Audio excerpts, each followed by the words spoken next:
អូខេសូមគ្រប់នឹងជម្រាបសួរទៅដល់សមាជិកយើងទាំងអស់គ្នាដែលអ្នកលេងនៅក្នុងក្រុមហ៊ុន One Coin ក៏ដូចជាក្រុមហ៊ុនផ្សេងទៀតដែលមានចំណាប់អារម្មណ៍ជាមួយនឹងក្រុមហ៊ុន BitConnect ដែលអាចយកលុយយកទៅចងការមានន័យថាយកលុយយកទៅបង្កើនលុយយើងអាចយក Bitcoin យកទៅចងការជាមួយនឹង BitConnect នេះគឺយើងទទួលបានការ40% ក្នុងមួយខែហើយការហ្នឹងគឺគេបានគិតឲ្យយើងជារៀងរាល់ថ្ងៃតែម្ដងក្នុងមួយថ្ងៃគឺគេនឹងទម្លាក់ការឲ្យយើងជារៀងរាល់ថ្ងៃហើយយើងអាចទិញកញ្ចប់សិក្សាក៏ដូចជាអាចយកលុយយកទៅចងការចាប់ពី$100ឡើងទៅគឺយើងអាចយកទៅចងការយើងអាចដកការហ្នឹងជារៀងរាល់ថ្ងៃយកទៅចាយបាន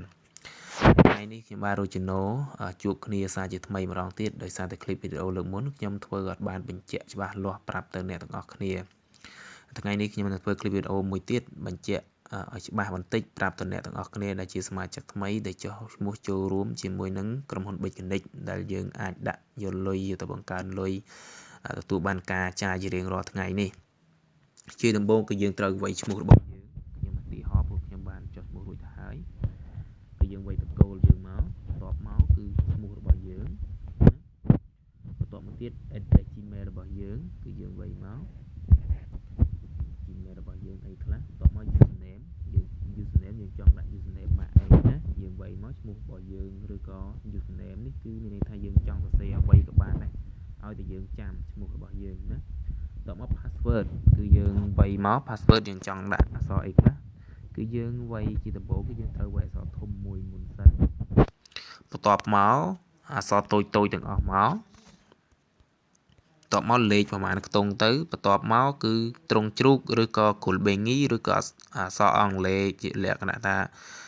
លុយដុល្លារណាជាលក្ខណៈលុយដុល្លារចេះមកឬក៏ជាលក្ខណៈ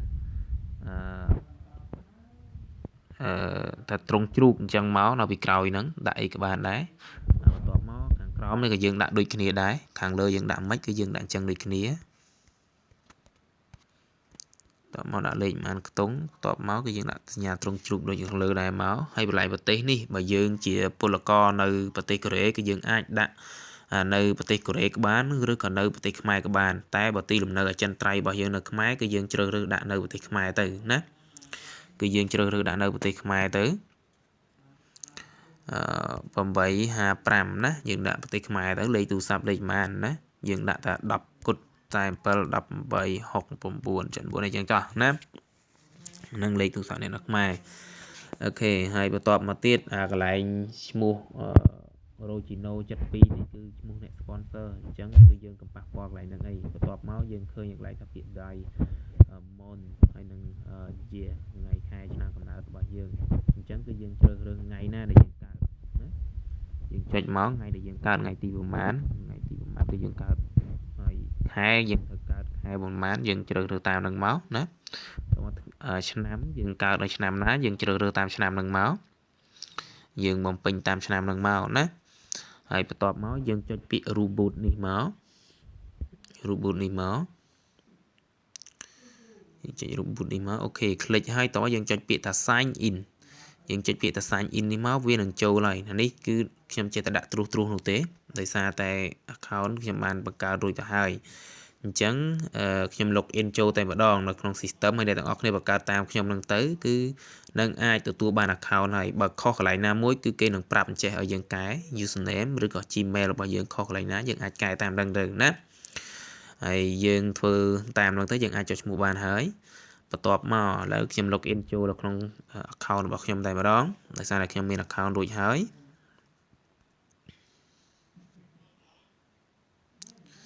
អូខេខ្ញុំ sign in ចូលនៅពេលដែលយើងបង្កើត account ហើយគឺវានឹងចេញជាទម្រង់បែបនេះមកឲ្យយើង dashboard របស់វាអញ្ចឹងយើងដំបូងយើងអត់ទាន់មានលុយ Bitcoin យកមកបញ្ចូលនៅក្នុងនោះទេគឺយើងត្រូវតែចុចមកខាងក្រោមយើងសេរីមកខាងក្រោមនេះយើងសេរីមកខាងក្រោមយើងឃើញពាក្យថានៅខាងកណ្ដាលគេនេះគឺថា Bitcoin ហើយគ្រីសមួយមកបន្ទាប់មក BitConnect ណា BitConnect អញ្ចឹងគឺយើងBitcoin Cash Wallet ច្រឡំ BitConnect គឺនៅកណ្ដាលគេដាក់ថា Bitcoin ហើយនឹង Bitcoin Cash Wallet អញ្ចឹងយើងចុចចំកន្លែងហ្នឹងមកកន្លែងចំចំណុចកណ្ដាលហ្នឹងយើងឃើញថាមួយ Bitcoin មួយទៀត BCH នេះមានន័យថា Bitcoin Cash ហើយនឹង BTC នេះមានន័យថា Bitcoin អញ្ចឹងយើងអាចទិញ Bitcoin Cash យកមកបញ្ចូលនៅក្នុង website Bitconnect នេះក៏បានឬក៏ Bitcoin ក៏បានឥឡូវខ្ញុំយក address Bitcoin ពេលដែលយើងចុចអញ្ចឹងហើយ BTC នេះគឺជា Bitcoin អញ្ចឹងយើងចុចកន្លែងពាក្យ deposit Bitcoin ណា BTC នេះគឺជាកន្លែង address របស់ Bitcoin ដែលយើងត្រូវតែយក Bitcoin ពីក្នុង website ផ្សេងដូចក្នុង website Bitsum ឬក៏ website Poloniex ឬក៏ website Bittrex នោះយកមក deposit បញ្ចូលនៅក្នុងហ្នឹងគឺយើងចុចកន្លែងពាក្យ deposit អូខេ deposit ហ្នឹងយើងចុចមកតោះមកយើងជិញ address មកបែបនេះជា address របស់យើងជា address Bitcoin របស់យើង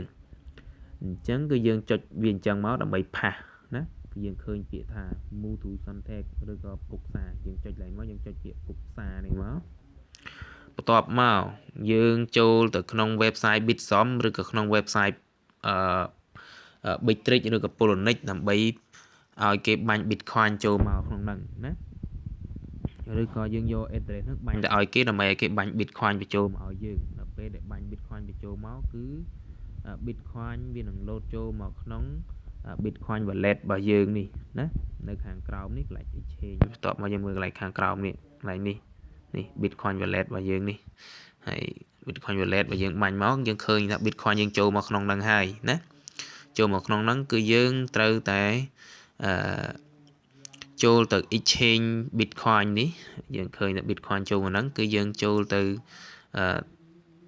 exchange Bitcoin ទៅជា Bitconnect សិនណាឥឡូវអ្នកទាំងអស់គ្នាចូលឲ្យបានប៉ុណ្ណឹងសិនមកតបមកចាំរបៀបទិញនៅក្នុងនោះខ្ញុំនឹងប្រាប់គឺយើងបើមាន Bitcoin នៅក្នុងហ្នឹងគឺយើងចូល Bitcoin Wallet ហ្នឹងគឺយើងអាចចូលទៅទិញ Bitconnect នៅក្នុងហ្នឹងបានណាកន្លែងនេះគឺ buy ពេលដែលយើងមានហើយគឺយើងចុចមក buy មកយើងអាចថាយើងទិញ Bitconnect ប្រមាណហើយយើងចូលមកទិញវានៅក្នុងនោះមកកន្លែងនេះ sale កន្លែងយើងលក់ទេហើយដល់ពេលដែលយើងទិញបានហើយគឺយើងអាចយកវាយកទៅចងការបានណាយើងអាចយកចូលទៅកន្លែង lending នៅកន្លែងនេះយើងអាចយកវាចូលមកកន្លែង lending ខាងលើនេះមកនេះពាក្យខាង lending នេះឃើញទេយើងឃើញពាក្យថា lending គឺយើងចុចមក lending Bitconnect ពេលដែលយើងបានទិញ Bitconnect ក្នុងហើយអញ្ចឹងយើងវាយមកប្រហែលដុល្លារនៅកន្លែងនេះយើងយកទៅចងការប្រហែល$200យើងវាយ$200អញ្ចឹងមកវានឹង load ចេញជាចំនួន coin នៅក្នុងនេះឲ្យបន្ទាប់មកគឺយើងគ្រាន់តែ click នៅកន្លែងនេះមួយហើយនៅខាងក្រោមគឺយើងទទួលបាននៅការចងការតែម្ដងណាចងការដែលយើងអាចទទួលបានជារៀងរាល់ថ្ងៃតែម្ដងនៅកន្លែងខាងលើនេះគេមានប្រាប់យើងចាប់ពី$100 $100ទៅ$1000មានន័យថា299ថ្ងៃមិនយើងអាចដកដើមយើងវិញបានតែការយើងចាយរៀងរាល់ថ្ងៃហើយនេះគឺ$1010មានន័យថា239ថ្ងៃយើងទទួលបានបន្ថែមទៀតបើយើងអូខេ$1010យើងអត់មានទទួលបានអីទេហើយយើងដាក់ពី$5000ទៅគឺយើងទទួលបានបូក 0.10% បន្ថែមទៀតណាហើយខាងក្រោមនេះគឺមានតម្លៃតាមហ្នឹងយើងដាក់$510គឺយើងបានរយៈពេល179ថ្ងៃយើងអាចដកបានអញ្ចឹងទៅដាក់$10000ក៏ដូចគ្នាហើយប៉ុន្តែបូកបានបន្ថែម 0.20% បន្ថែមអញ្ចឹងទៅឬក៏$10010ឬក៏$100,000តែម្ដងកន្លែងហ្នឹងណាហើយអូខេចំពោះសមាជិកយើងថ្មីគឺយើងអាចធ្វើតាមហ្នឹងទៅហើយខ្ញុំធ្វើវីដេអូនេះខ្លីទេខ្លីវែងដែរហើយតែបញ្យល់អត់សូវច្បាស់ប៉ុន្មានទេដោយសារយប់ជ្រៅហើយអញ្ចឹងនៅមានចម្ងល់អ្វីខ្លះទៀតអាចតាក់ទងមកខ្ញុំបានឬក៏យើងសិក្សាដោយខ្លួនឯងតែម្ដងគ្មាននរណាមួយអាចបញ្យល់និងបង្រៀនយើងឲ្យបានក្បោះក្បាយលម្អិតបាននោះទេដោយសារតែពេលវេលាវែងបង្រៀនអ្នកទាំងអស់គ្នាក៏អ្នកទាំងអស់គ្នាមិនអាចមើលចប់ដែរអ្នកខ្លះអាចស្ដាប់ទៅធុញអូខេខ្ញុំបាទ Rochino សូមបញ្ចប់វីដេអូត្រឹមនេះទៅចោះណាហើយអ្នកទាំងអស់គ្នាអាច មើលតាមវីដេអូនេះចុះឈ្មោះហើយចូលទៅអនុវត្តផ្ទាល់ខ្លួនឯងតែម្ដងបាទសូមគ្រប់នឹងជម្រាបលា